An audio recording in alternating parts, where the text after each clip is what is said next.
drag. And then finally we'll do else. So otherwise it wouldn't be grounded. We're not going to consider air drag, so we're just going to do 0 here. And yeah, so now that should add both our friction and our speed control to maximize it. So now we can see if this actually works. We'll have to reload and see if like our movement is much smoother. That's what we're checking now. And let me make this like 0.5.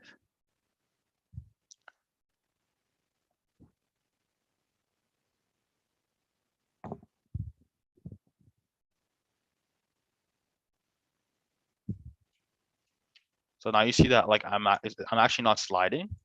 Like I think my drag coefficient might be a bit too high, but we can always change that just by changing this to like 0.2 maybe. So now I'm grounded and I'm going much slower, and you see that like I'm not like speeding off into like the end of time. Okay, so we'll change this actually to 0.1, and that would be good. Now let's actually go into some jumping. Did everyone understand the idea of a raycast though? Essentially, it's you take a position, you raycast a vector. So say like I point in that direction, and I want to see the first thing I hit in that direction. Now, what this raycast does, it takes this position, takes the direction, like, and puts it at that position, like as a pointer basically, and then it gets a player height. So this is the distance you're going to raycast. You can raycast like to infinity technically, but for us, we don't want to raycast. We just want to raycast a certain distance, and then finally you add in the layer mask. So what do you actually want to hit? So what is it considered to be a hit? And it's only considered to be a hit if it's true. And that's how this works. Any questions so far?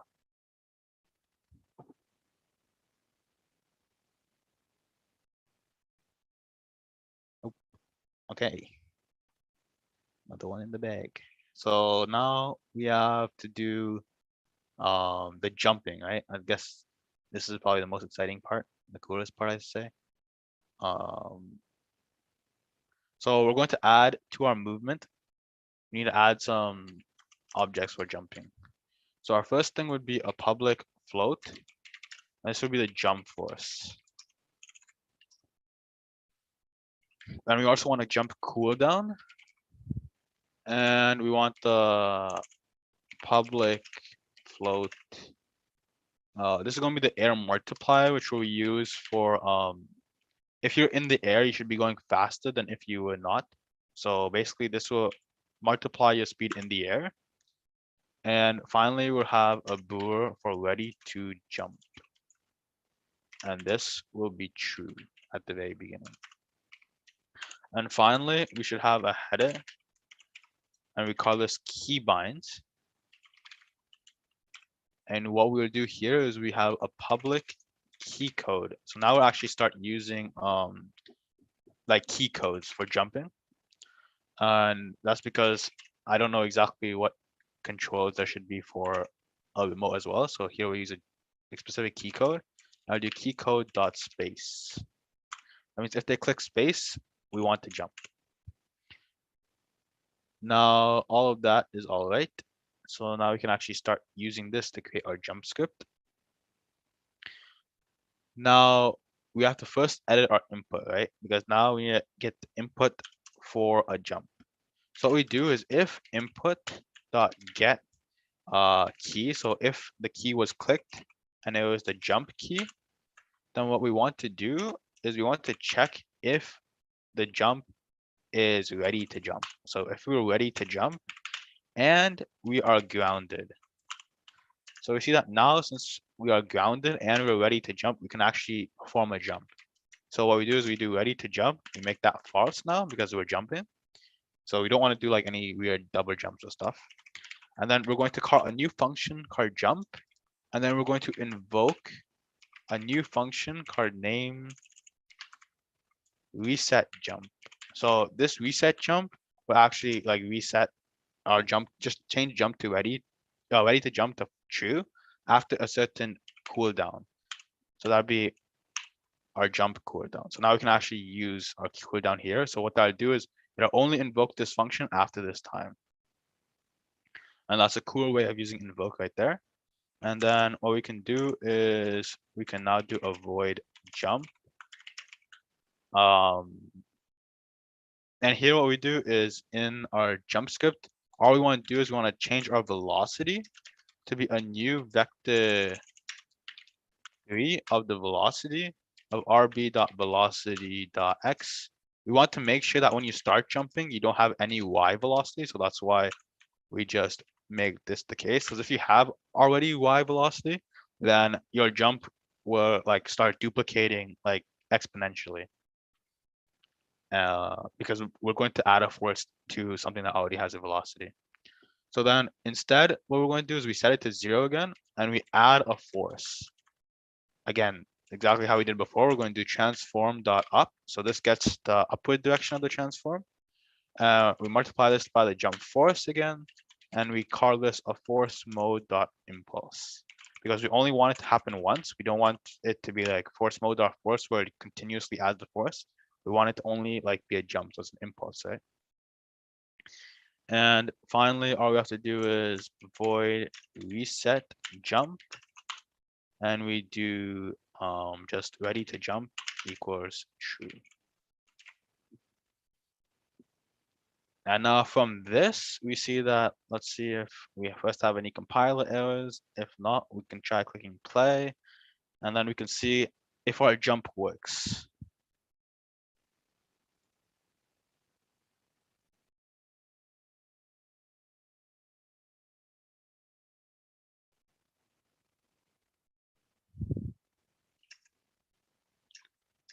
Oh, nice. So we see that I didn't actually change any of these jump forces, so I need to do that now.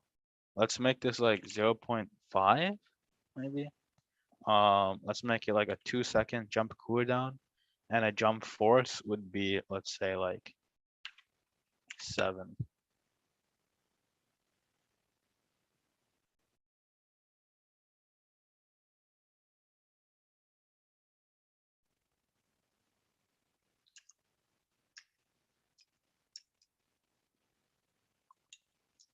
Okay, let us see what's happening now. Let's first see if my input is correct. So we have true is ready to jump, grounded is true, input.jump key. Okay, so first let's debug.log the grounded. So we should debug.grounded here.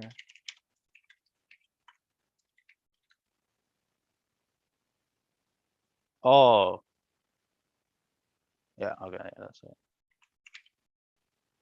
Grounded, and that should be good. And then we'll debug.log the jump here.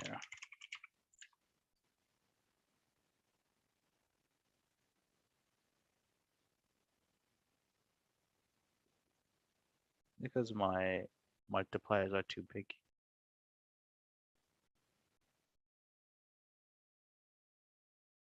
So let's just try clicking play and seeing what's even consoling. Okay, so we see that our grounded is the one that's on, because technically it should be grounded there, right? So maybe, wait, where's the script? Yeah, okay. So what we should do then is, I think this is too big of an offset. We change what is ground to ground. So let's just do 0.1 and see if we're even getting anything to be grounded here.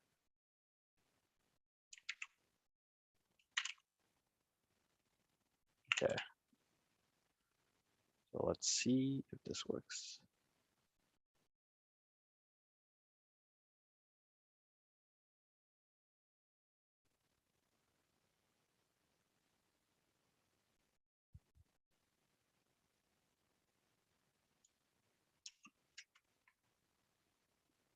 Yeah, so our raycast is right now dying.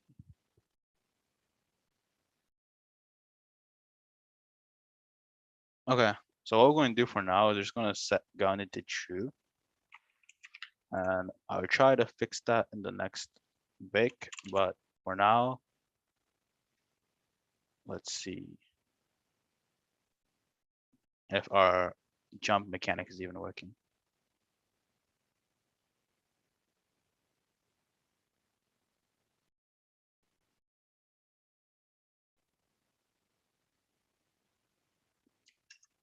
Okay, yeah. So you saw that we are able to jump, and we're able to jump on objects as well. We can actually make the jump force a bit bigger. I think we could also do something like this. Oh yeah, see, so now we got a huge jump. Probably 20 was too big. Try 14. And see that we're able to jump right here. So I guess the only problem is checking what's grounded. And that should be the plane and this. Okay, yeah, I'll fix the grounded for later. But for now, we can actually move on. The only problem without the grounded thing is you're going to have double jumps. But that should be able to be fixed with the raycast.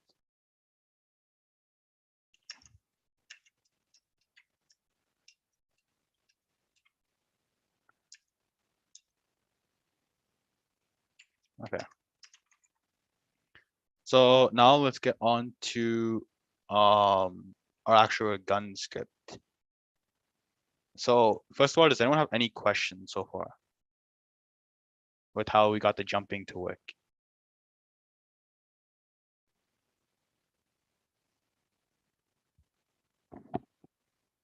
Okay. So then if that's the case, we'll move on to actually getting our assets in. Okay, so let me walk you through. So there's two assets that I think we asked you to get before this Unity scene. And in order to get them, you can get them from the asset store. And it'll ask you to search online. And when you search online, you'll be brought to like a screen like this.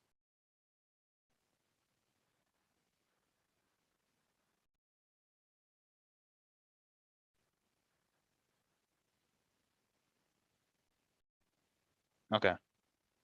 And in this screen, you can, I think the first one we wanted was a sci-fi gun.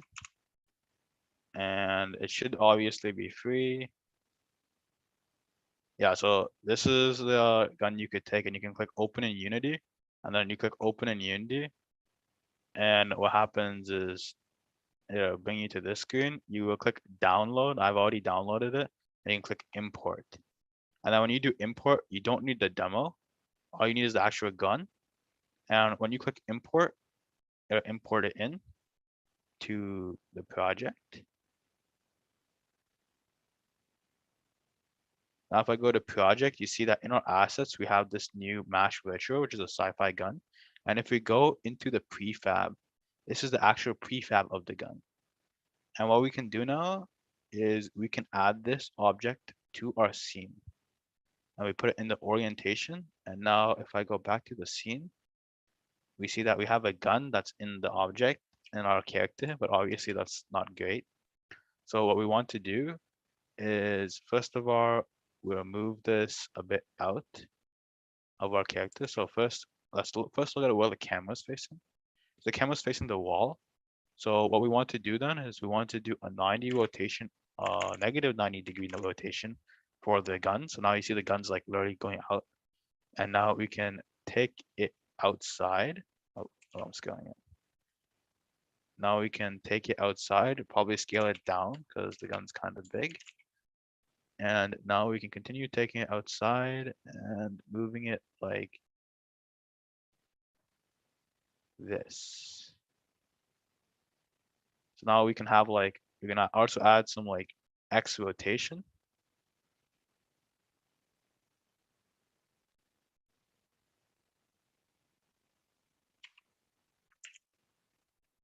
Maybe like 20. I don't know how you guys want to do it. And then it's honestly up to however you want it. Like most people have it like coming out from the corner, right? And then we might want to add some like, I don't know, maybe like 6 or something. And so now we have a gun. And the thing is, if you saw, I quickly put it in orientation. And that's a very important thing. This is now how we can use the orientation we created before. And we do this, when I click play, you'll see that the gun actually is in my hand, right? And it's rotating around as I look in the correct place, right?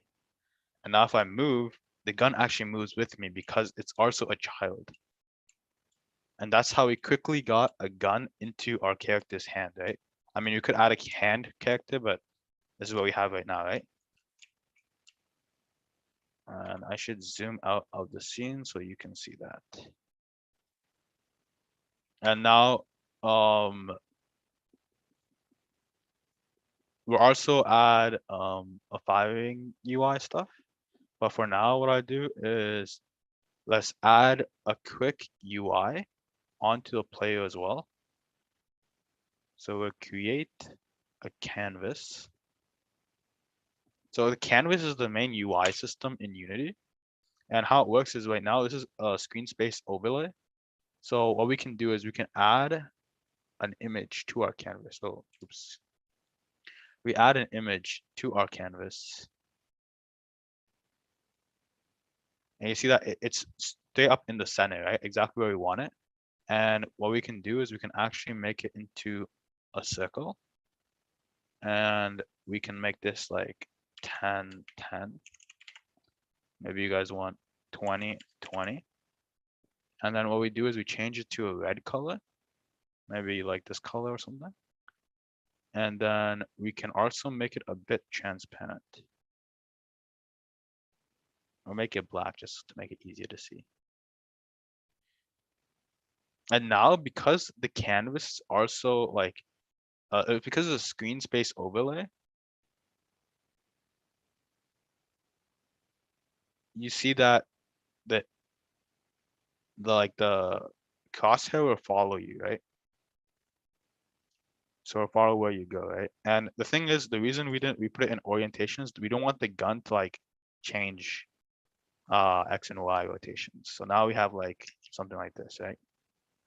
And you can jump and you can like aim and you got like your gun and crosshair. Okay, and now the last thing that we need, if we're going to start firing, is we need a bullet. So how we're going to make a bullet is we're just going to create a sphere. We just create a sphere, call it bullet. And we call it 0 0.5, 0 0.05, 0 0.05, and 0 0.05. I don't know, you can change it to like, I also add a material to this, but what we really want to do is we want to move this bullet into the gun. Because this will make everything good. And how we also want it to follow the gun. So we're going to move the bullet into the gun like this. So now it's also a child of the gun. So it's going to follow the gun. And now we might also want to change the color. So let's go to assets, materials, and we want to create a new material. And how we do that is, I don't know what color we want this, maybe like this type of color. And then we put on the bullet our new material. And now we see that if I were to take this out, the bullet would be that color, right? This looks a bit too big still. So I might change it, the scale of it back to like 0 0.01, 0 0.01, 0 0.01. Actually do 5.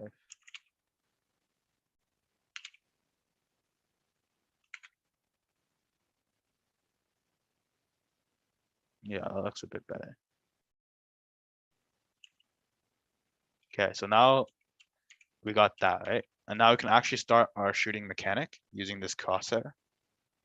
And now before I start that, I would like to talk to you about how FPSs actually do the shooting mechanic. This is something I actually learned like 2 days ago. But like there's a confusing part about FPSs where, oh no, how do I clear? File, new. Okay, so what we're going to do now is in an FPS, you have like a crosshair in the center, but then your gun is off to the side, right? Aiming somewhere, right? But then it has to hit the crosshair that you're placing. And that crosshair comes directly from like the center of the screen, but your camera's not at the center of the screen. So how FPSs actually do it is they check if you hit the object through a raycast to the center, and then they actually check if you hit the object before you fire the gun. So they first do it when you click shoot, they first raycast, they see what you hit, then they raycast back from the target to the gun and make the bullet follow the route to hit that target. And all of that happens within the time frame of 1 frame. So it actually looks like you hit the target after you shoot, but realistically, the game or the game you're probably playing, will actually only know if you hit the target after, like before you actually hit it, like on the screen. And in order to do this, we're going to have to take some more raycasting in. And before we even get to that, let's first create a new script for our gun shooting mechanic. And we'll create a new folder and we'll call it interaction scripts. And we'll create a new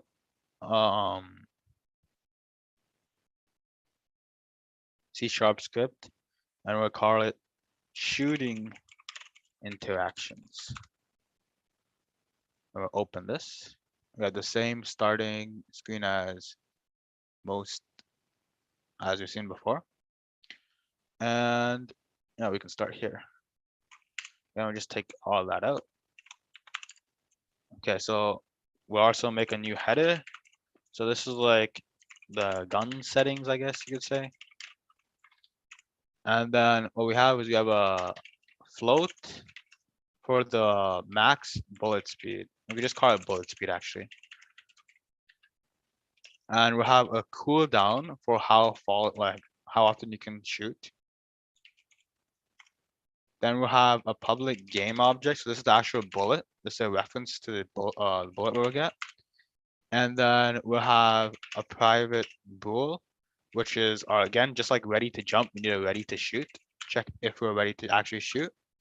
And then this are the vectors we need to actually calculate where we are sending the bullet to. So have a start position, a target position, and a current position. And we'll have a private game object. We'll call it the shot bullet. And we'll set it to equal null. And finally, we can do a header. Sure, you don't need that right now. We'll do private void update. Again, we need the same type. I really recommend keeping the same structure throughout your architecture. Then it makes it much easier to understand for new people or even joining the project. And then we'll do a process. So first let's get the input actually. Then I'll come back to the update function.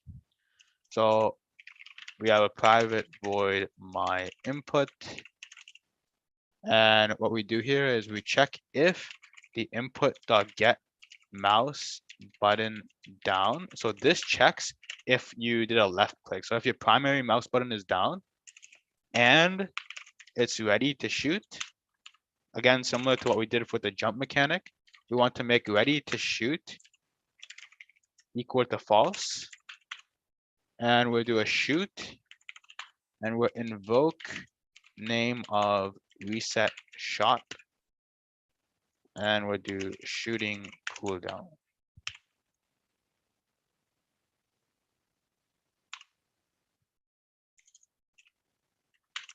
And then now we need to actually make our shoot mechanics and our reset shots. So the shoot mechanic is probably the most difficult one here. And what we first need to do is we need to make a copy of our bullet. We don't want to shoot the actual bullet because the bullet that we have in the gun right now is just like a storage to a location of where a gun should, where a bullet should be shot from. So what we do here is we use a function called instantiate. And we take the bullet reference to the game object. We set it to be the transformed position of the bullet.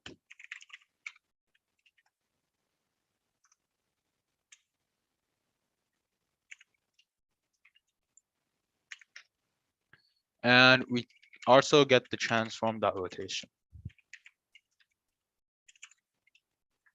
So what instantiate does is it takes in a game object as well as a position and rotation, and it creates a copy of this game object at this position and at this rotation.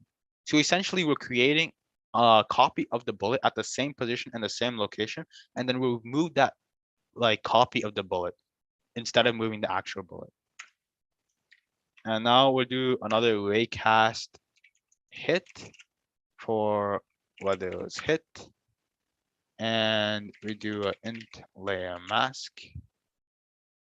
So now we need to actually create our layer mask. And it's like what most people do is we want to check if it hits everything. So we would do an int layer mask.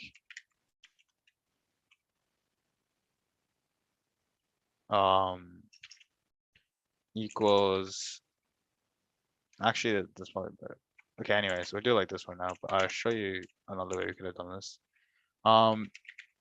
So what this does is layer masks are actually just a binary representation of the layers. And this, I move it 8 actually. And what happens is this only will check if I hit the 8th layer then. And what this, so this in binary, if I were to write it, would be 1 followed by 8 zeros. And what this tells us as a layer mask is that only check the 8th layer against what I'm doing. But now what I do here is I check every layer, and I do that by knotting it. So when you do a knot operation on this binary number, when you treat it as a binary number, it'll just flip all the bits. Does that make sense? Thumbs up. Yeah. Oh, okay. Nice. There are people actually here. And that's my first recommendation. Okay. So what we do is we have a start, we switch our start position to be our shot bullet. So this will be the initial position of the bullet. And now we set our current position to also equal the start position.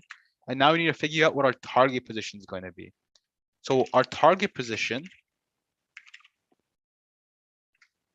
is going to be, oh, also the reason I chose 8 here was because we have nothing on the 8th layer. So basically this will just check a hit against everything. And then dot raycast.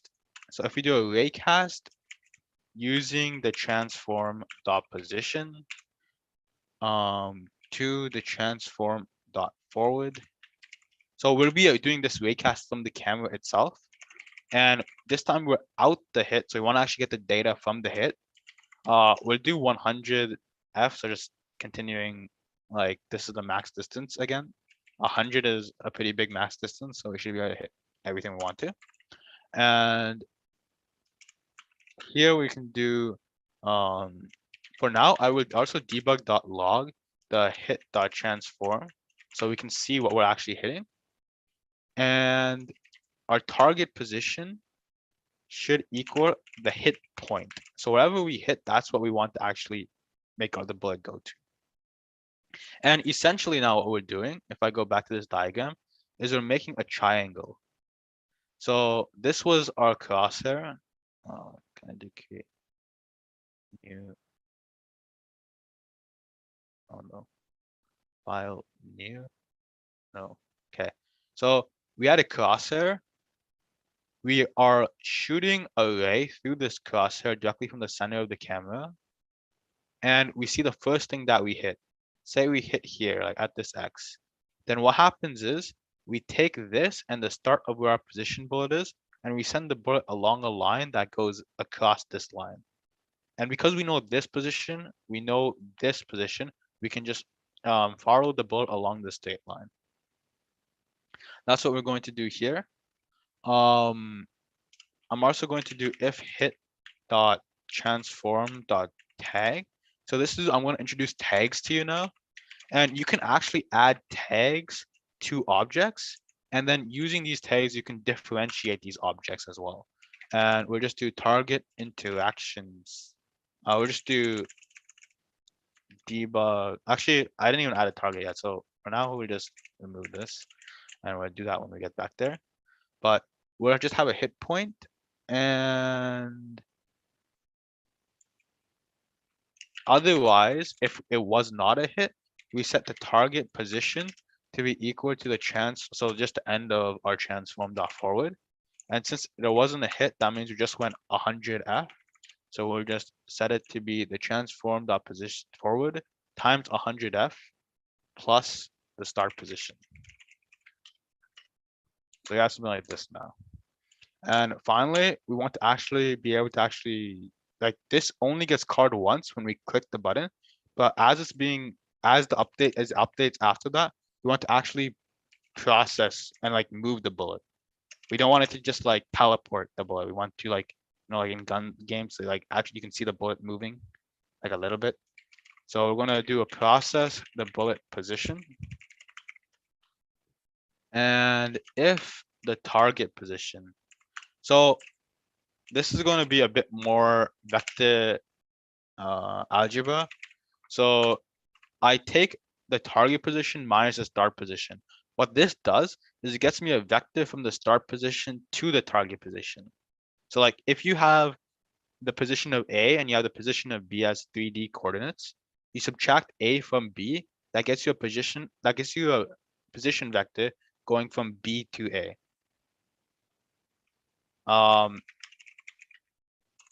And that's just how vector algebra works.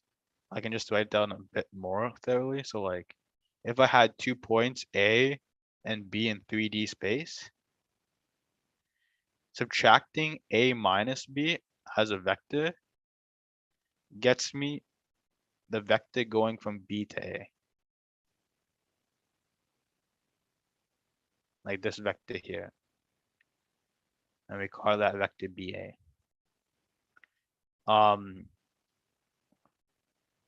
You will learn this by the end of high school. But for now, just know that that's how these vector arithmetic works. So basically what I'm doing here is I'm getting like the direction and position, starting at the start position, going to the target position. And I'm checking if the magnitude of that is greater than the current position minus the start position dot magnitude.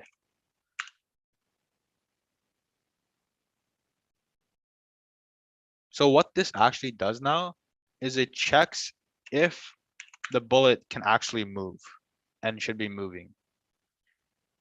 And that's basically says, is the current position not at the target position and it's not farther than the target position?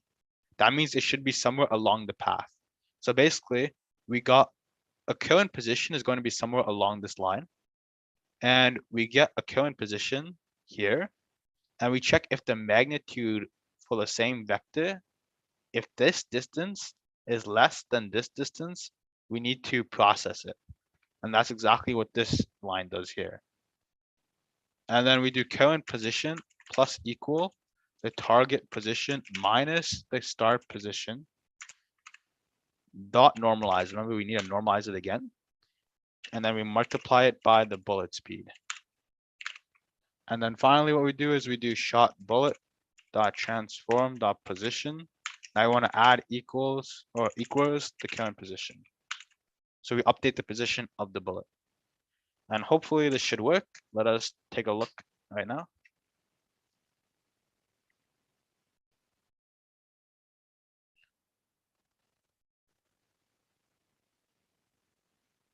So what we're going to do is we're going to attach this to the camera because we raycast from the camera.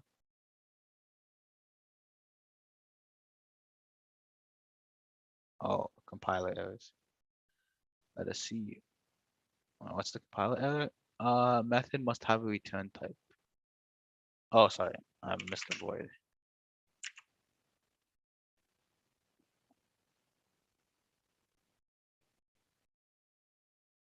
Oh, I forgot the function for reset shot. So for reset shot, what we need to do is we need to just destroy. So remember we made a copy of the bullet, so we don't want the bullet to keep being alive after so long. So after the cooldown's up, we'll destroy the bullet and we'll set shot bullet to be null again. And we're set ready to shoot to be true.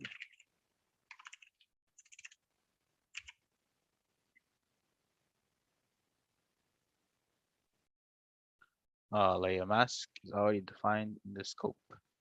Oh,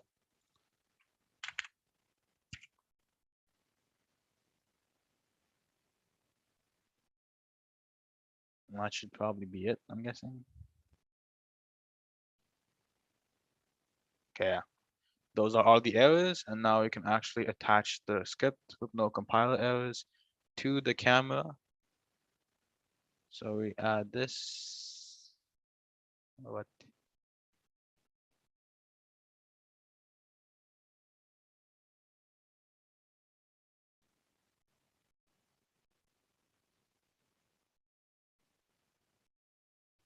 Sure. Oh, I accidentally added a space. Make sure that when you make your scripts, don't add any spaces.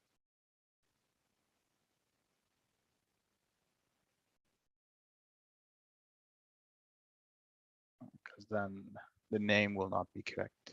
Yeah, now we got it in here. We can make like the bullet speed like 20 or something just for testing. Make the thing 2, and then we want to attach a reference to our bullet. So our bullet's here, we just drag and drop. And now we can see if we can actually shoot.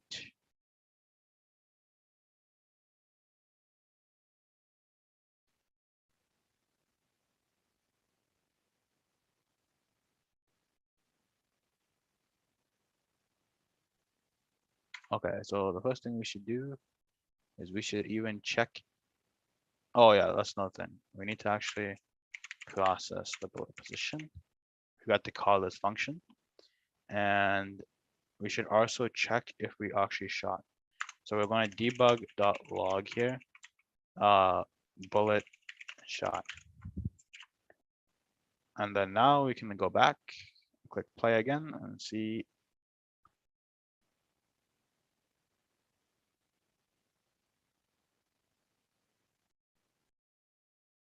Oh, semicolon.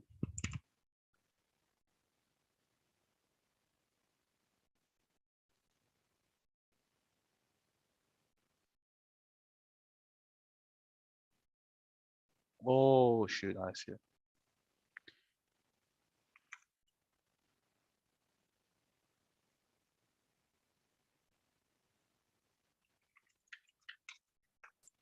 Okay, so we need to make sure we're editing the right file.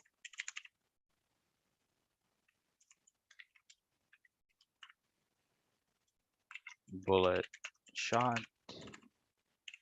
Go back here.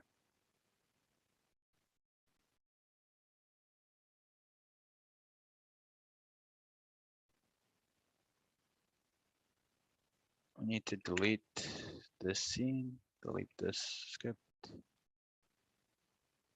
So we don't get confusion between the interactions one and the one with the space. And go back to main camera. Remove component just to make sure. Put this in 22. And now we put bullet in. Now I click play.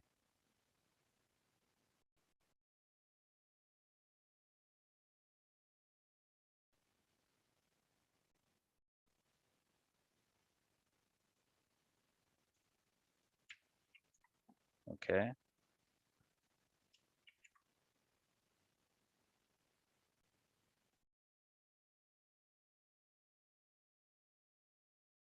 Oh yeah, that's another thing. So ready to shoot, we said and ready to shoot, but the problem is ready to shoot starts out as false. So you have to actually set the initial value to be true. Otherwise, nothing will work because this will never be set to true if it's not initially set to true.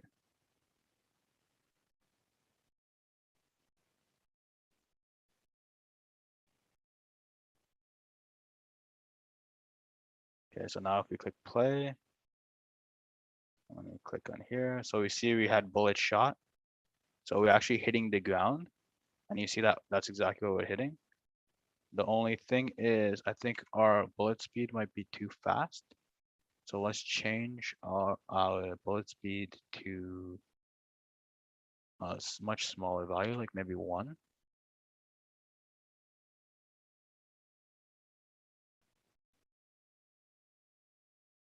Okay, so you see the bullet go there, right? Should actually make it even smaller then. So you see, like, you can see the bullet is just a bit small. So let's actually make the bullet a bit bigger so that you guys can see it a bit better. This should be 0.1, 0.1, 0.1. Okay, so you see now it got stuck to the wall. And you can keep shooting. Right now we don't have a script that stops it, but you can see that we're shooting things. And you can even see that it's logging what we're shooting. So we just shot cube 5. We just shot the ground. We just shot cube 1. Shot cube 2. You see, like that, we can even see like the names of the things we're like because we're debugging logging the what we shoot, right? And just one thing I should change is make this 0.1, 0.1, 0.1, and make the speed much smaller. Make this like 0.2. Okay, now we have the shot mechanic working, right? We can shoot, we can jump, we can. Now we just need to make a targeting system and maybe even add the scoreboard and we should be good. Right? So now we're back in, we can shoot again, we can jump and shoot as long as it's ready to shoot. Right? And it also always goes to where we're looking at. Maybe do some 360s here. But yeah, this is the main core concept of the game. So we see that there actually is a problem when process bullets, when this is not set. So what happens if you destroy it and you get card process bullets? What should happen here is we should also check that shot bullet is not null.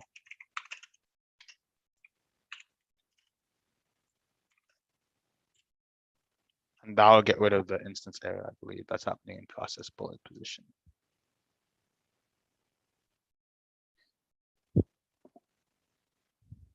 Okay. And do you have any questions on this before we get to target positions?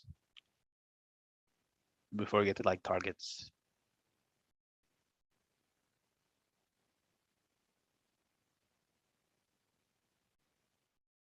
So invoke is a function that we call, and let me just show you exactly. Yeah. So we call invoke here, and what it does is it calls this function. So we add the name of the function, and all it does is it calls it after a certain cooldown specified. So it's like a time.delay calling function. So it waits this long and then it calls the function. That's what invoke does. So we have a shooting cooldown, yeah. And then we wait a few seconds because like maybe each like gun has a different like fire rate. You can actually change the shooting cooldown. One thing I should note is in the current process of things, you can't shoot more than one bullet at one time. And that's because I don't have a list of shot bullets. In order to make this able to shoot like maybe like a machine gun type thing, what we need to do is we have to have a list of shot bullets and allow you to just add to that list. So when you shoot, instead of actually setting the shot bullet to be a new instantiation, we create a temporary shot bullet and we add that to the list of bullets that were shot. And then every frame, our process bullets would go through and update each position and destroy the ones that are out of position or have time dot delay. So we'd have to actually call these R with a parameter and an index and make a list of shot bullets. But for this tutorial, I realized that that would probably be too much and too time consuming to actually implement.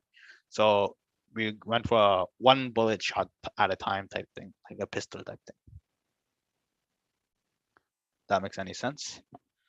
And yeah, so now we'll actually be able to add a target. And I think this is pretty cool too, because we can add a score and we can actually make like a mini game type thing. And in order to do that, we need to go back again to the asset store.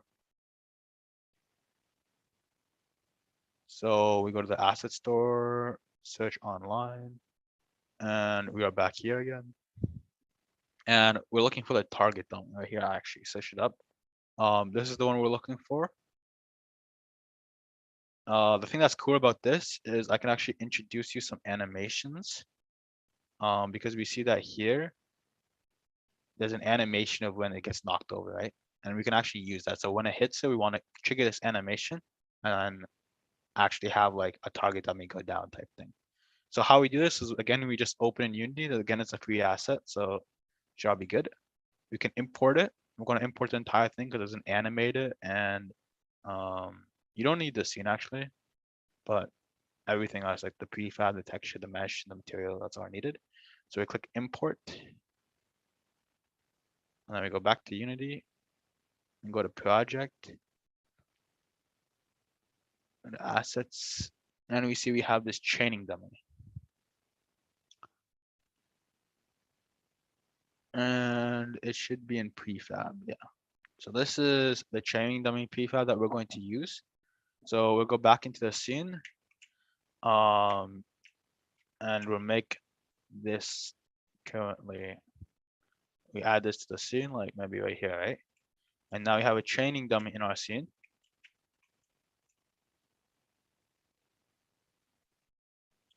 And yeah, and we see that this chaining dummy has an animator on it. And this is what the animator looks like. And we can actually trigger it. Can I zoom out? Yeah. So there's a push, then it goes to death, and then yeah, and then this transition. So right now, if I click play, you should be able to see that it'll automatically animate.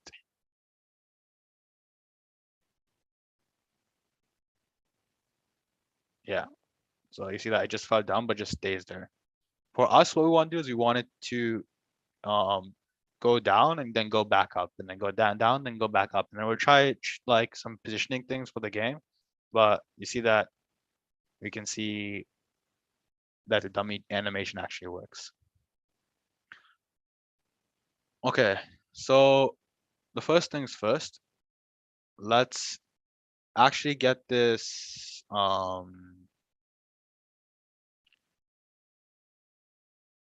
okay, so we're going to start using events here. So we'll start with creating the target interactions, and then we can add an animation. We'll actually start with the animator. I think this is the best. So what we do is we're going to add a boolean here, and we're going to call this like death, or call it is dead. And what happens is, you see in this animator, we have transitions. This transitions from the push state, from when the like item is up to when it's like facing down. So when the target dummy is up and down.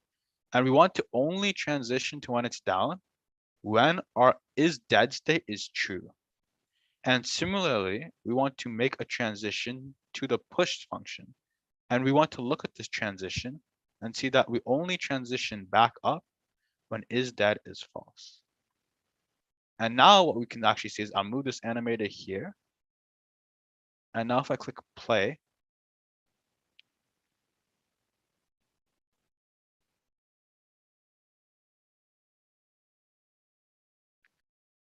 So now it's up, right? If I click on this is dead state, the thing will fall down. If I make this again false, so right now this is true, if I make this false, the thing stands back up. And again, you can continue using this variable to transition your animations. And this is done in any Unity animation, as far as I'm concerned. You have your parameters which control your animations, and then you edit these parameters via scripts. And that's what we're going to get into right now, but I'm sure you can understand the idea. Wait, Lily, is the session supposed to be done now? The second session?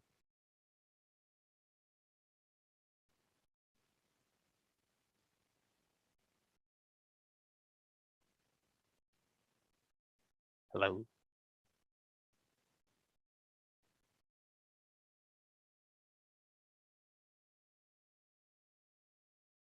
Let me quickly ask someone because.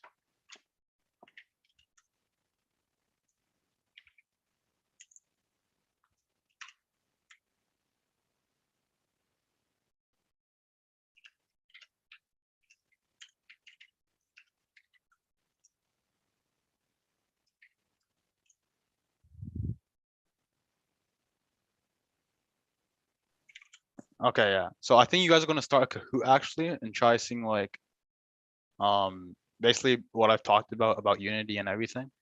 And then we'll get into the actual shooting mechanic and linking this animator and actually making the shot that we shoot when it hits the thing actually do something. Yep, and before everyone leaves, I just sent the points code in chat, so be sure to also submit that. And we'll see you all in the activities voice call on Discord. So yeah, we'll see you guys there. Okay. Yep. Hope you guys all had any questions. If you have any questions, I'll be in chat for like 5-10 minutes. But then feel free to leave and join the activity call.